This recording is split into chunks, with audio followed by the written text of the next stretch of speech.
Hey everybody, it's Joe the 3D Printing Professor, and this is part 2 of a series of videos for the absolute beginner getting into 3D printing. So, okay, in the first part, you got going, you got started, you're doing some 3D prints, and then you start downloading models online, and it's not going well. Instead of getting good 3D prints, you're getting spaghetti on the build plate.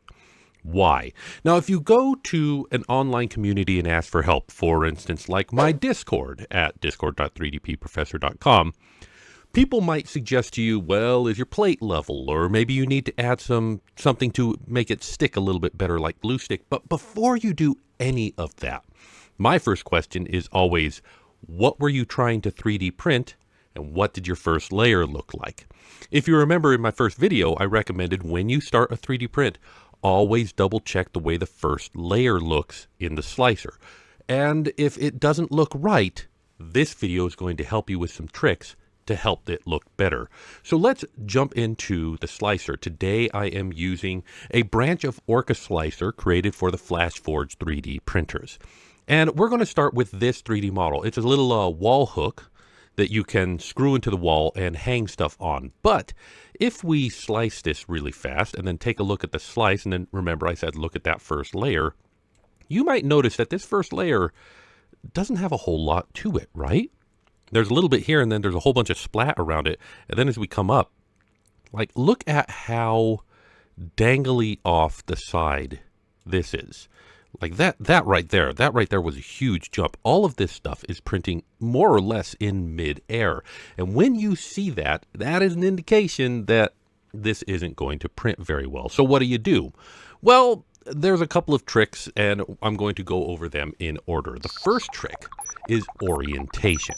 This particular 3D model, while it looks fine, isn't ideal for 3D printing. And the thing that you need to get into your head is that you do not need to 3D print things in the same direction that you're going to use it. Yes, more or less, this is the direction that we're going to be using this hook. Actually, this isn't even the direction we're going to be using it. I don't know why I oriented it like this. Yes, I made this model, but we can fix it by coming into rotation and rotating our model. Now, this model is at a weird angle, and it might be difficult to figure out exactly how to rotate it to line that up. But if we make that bottom flat, I think it'll print a lot better. Fortunately, in this particular slicer, and many other slicers as well, there's a trick called lay flat on face, where you click that option, then you click on the face, and it orients that face to the bottom. Now let's slice it up, and let's take a look at our first layer now. Ah, that's a beautiful, solid, good contact first layer. And then let's imagine it printing as it goes up little by little. Yeah, it looks like everything's got something underneath it. There's no part that I'm really worried about, no floating parts. It's perfect. So orientation is the first trick. But what happens if there's no good way to orient the model? For instance, I've got another model here that we can check out. And this is a 3D scan of a balloon animal that I made recently. I've done a unicorn, and you can download this model and 3D print it yourself. But looking at this model, if I were to try slicing it and printing it, it's going to take just a minute because it's a big model. But once it's done, let's take a look at that first layer again, okay? So scrub down to the first layer. That is an awful first layer. I mean, I can't even, there's nothing touching the build plate. This is definitely going to result in spaghetti on the build plate. So what do we do when we have a print that is just not good on that first layer? Well, there is a trick to cut off the bottom and make it flat. Now, some slicers have specific tools for cutting models. It defines a plane and it says cut it here, and it separates it into two parts potentially, and you just throw away the part that you don't want. But I'm going to show you an even easier trick that works on all slicers. Take your model, open up the move settings, and move it down below the build plate so that part of it is under the build plate. The build plate is kind of cutting through it. Now, you might think, Joe, that's a bad idea, because if the nozzle tries to move below the build plate, it'll hurt it.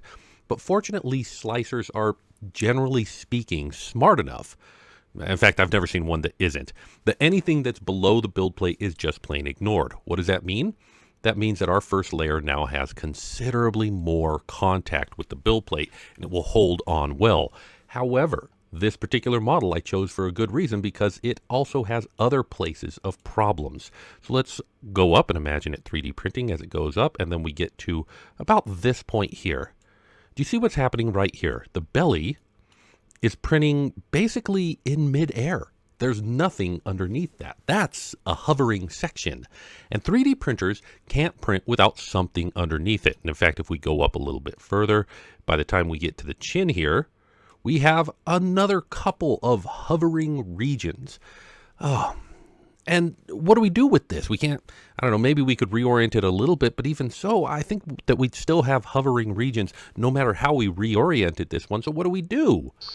Well, for now, we need to turn on a setting called supports. Now, in some slicers, in many slicers, there's some support settings. And in this slicer, all of these settings are over here on the right side where you can see them all the time. Other slicers, you hit slice and you adjust the settings there. But there's a support setting right here. And all we really need to do is check the enable supports and it will automatically turn on supports. However, there are two main kinds of supports that I want you to know about. The default in this slicer is tree-like supports, but sometimes they have normal supports or linear supports or I don't know, it's a lot of different names. This used to be the default type of supports, but let's go ahead, slice our plate with these types of supports, the normal or default supports. Let that slice, and then let's take a look at that preview.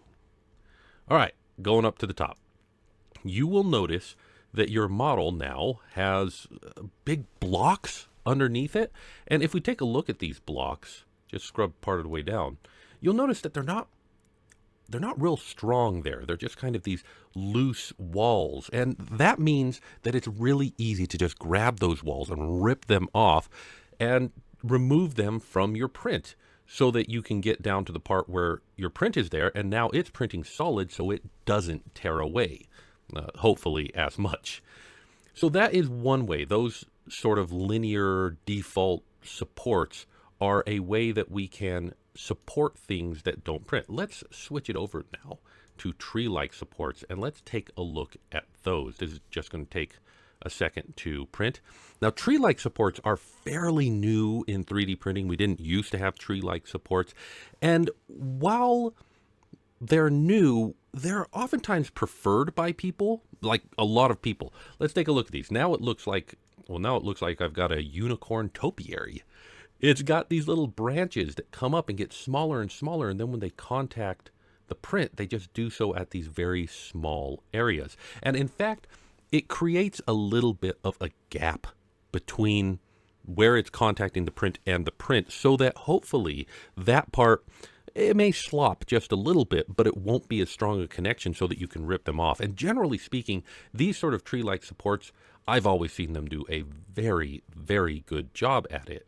Now, turning on these tree-like supports and printing with them, you'll notice that these supports, if we go down a little bit, are just hollow. They're just circles. They're just hollow circles with nothing inside of them. That makes them real easy to pop off. And then, like I said, at the point of contact with the print, there is just an interface of just weaker plastic that you can remove really easily. Now, which support you use in which situation is kind of a little bit of experimentation to figure out. Generally speaking, tree-like supports are better for organic shapes, and linear supports are better for areas where you have large flat areas that you're trying to support. But I've seen both used in the other case successfully, and so maybe it's just preference. However, there is something that I want you to understand about printing with supports. The bottom side, the supported area of a support, especially if you're using a 3D printer that prints in just one type, one kind of filament where the supports are the same exact material that your 3D print is, those supported areas are never going to look good.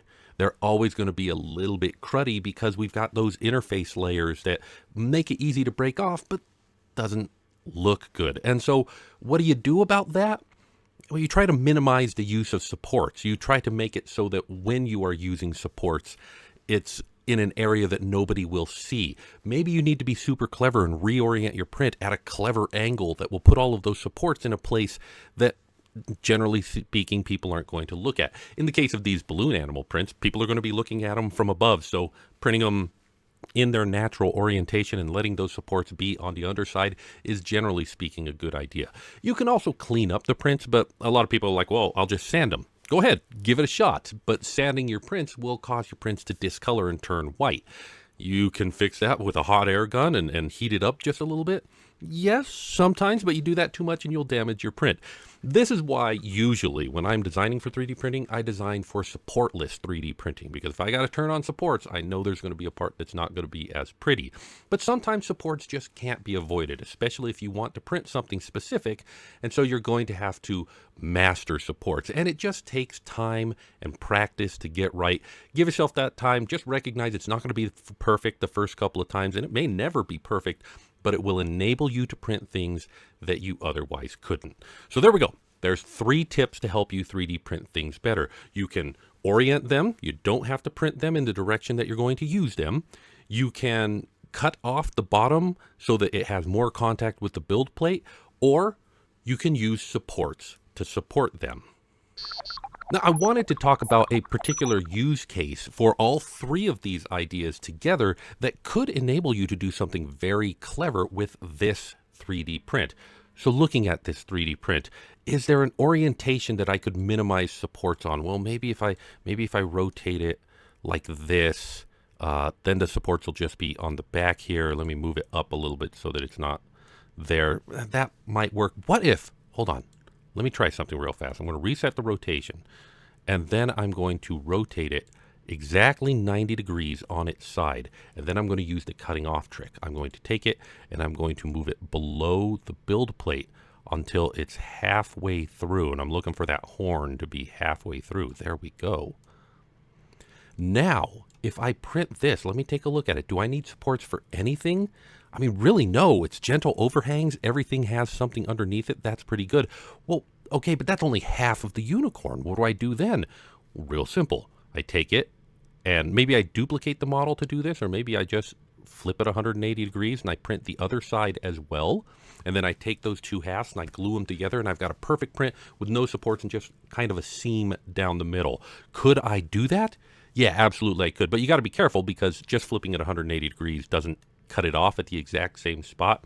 You got to make sure that it's as far above the build plate. The one is above the build plate as the other one is below the build plate. So there's a little bit of math involved in there. But once you figure that out, yeah, you can make perfect 3D prints without needing any supports by using these tricks together. So there you go. Learn to master your 3D printer with these simple tricks. Ooh, there's a good title for this video. But that's it for this video. I want to thank you very much for watching, and I want to remind you that you are a child of God, so you're special to me. So take care of yourself, and if you can, find somebody else to take care of too, because we all need each other. I'll see you next time.